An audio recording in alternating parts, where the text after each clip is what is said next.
Welcome back to my channel.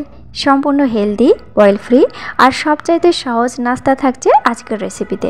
লাগবে দুটো ডিম আর দুটো আলু। আর বাচ্চা থেকে বড় সকলেই কিন্তু এই নাস্তাটি খেতে পারবে। আর আমরা বাচ্চাদের টিফিনে কিন্তু এই নাস্তাটি সুন্দরভাবে দিতে পারবো। প্রথমে লাগছে দুটো সেদ্ধ ডিম আর দুটো সেদ্ধ আলু। গ্রেটার দিয়ে গ্রেট করে নিলাম। এবার দেবো এর ভিতরে 2 চামচ কর্নফ্লাওয়ার। কর্নফ্লাওয়ার দিলে একটু মুচমুচে হবে, খেতেও ভালো লাগবে। মশলা হিসেবে দিচ্ছি 1 চিমটে লাল লঙ্কার গুঁড়া, আর দেব সামান্য পরিমাণে একটু জিরার গুঁড়া। একটি পেঁয়াজকে কুচিয়ে নিয়েছি, একেবারে মিহি করে সেটা দিয়ে দেব। আর একটি কাঁচা লঙ্কা কুচিয়ে নিয়েছি, সেটাও দিয়ে দেব। আমরা চাইলে কিন্তু লঙ্কাটা একটু কমিয়ে দিতে পারি বা বাড়িয়েও দিতে পারি। ঝালটা অবশ্যই তোমরা স্বাদ মতো দিয়ে দেবে। আলতো হাতে মশলাগুলো ডিমের সাথে মিশিয়ে নেব। হাতের তালু দিয়ে কখনোই চটকাতে যাবে না, ডিমটা একটু গোটা গোটা থাকবে।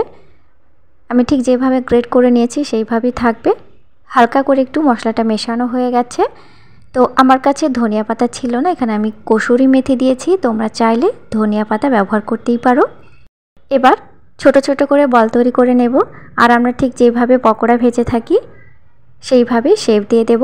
হাতে একটু করে তেল লাগিয়ে নেব, তাহলে হাতের তালুতে কখনোই লাগবে না। আর যেহেতু আমরা আলু আর ডিম একসাথে চটকে নিয়েছি, তো এখানে হাতে লাগার কোনো সম্ভাবনাই নেই।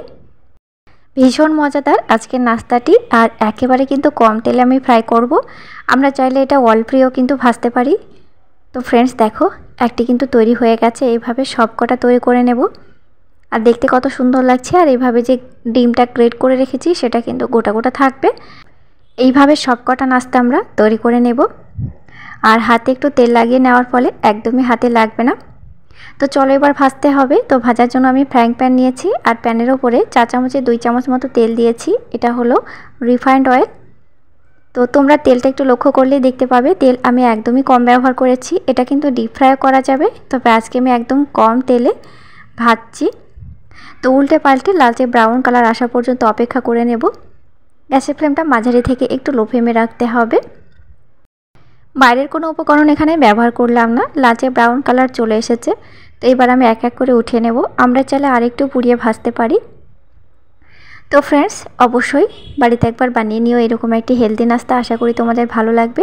চাইলে বাচ্চাদের টিফিনেও কিন্তু আমরা দিতে পারি। ভেতর থেকে দেখো কত সুন্দর হয়েছে। তো বাড়িতে অবশ্যই একবার বানিয়ে নিও। আর কেমন হয়েছে আজকের রেসিপিটি অবশ্যই আমাকে কমেন্টের মাধ্যমে জানিও। সাথে চ্যানেলটি সাবস্ক্রাইব করে দিও, ছোট্ট করে একটি লাইক করে দিও। তোমাদের সাথে দেখা হবে আবার নতুন নতুন রেসিপি নিয়ে। ততক্ষণ তোমরা আমার সাথে থেকো এবং ভালো থেকো। Thank you.